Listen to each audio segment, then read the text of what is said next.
মাশাআল্লাহ। হাত আমার কোনো আর সমস্যা নাই। আচ্ছা, হাত দিয়ে পিঠ চুলকাতে পারেন? জি, পিঠ চুলকাতে পারি। পিঠ আচ্ছা। চুলকাতে মুভমেন্ট করতে পারি এদিকে। আগে তো নিতে পারতাম না। এগুলো হ্যাঁ, হ্যাঁ। সব দিকে মুভমেন্ট করতে পারি। আগে তো মাথার চুল আঁচড়াতে গেলেও ব্যথা পেতাম।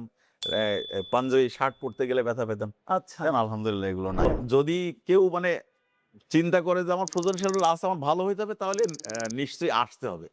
আইসা হুম। অন্তত ১ টা ২ টা সেশন নেওয়ার পরে সে নিজে বুঝতে পারবে আমার ট্রিটমেন্ট এখনো করা ঠিক হবে কি হবে না। সে বুঝতে পারবে।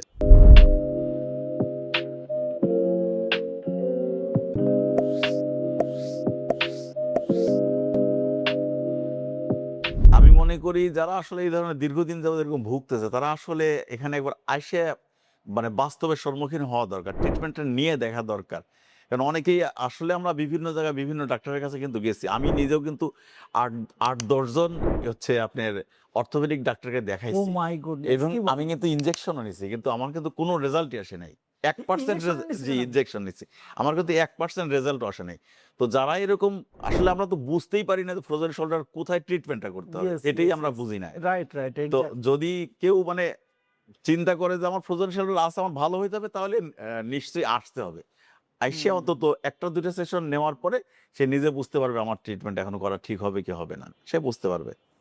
এটা আমি আশা করি আরকি। Thank you so much.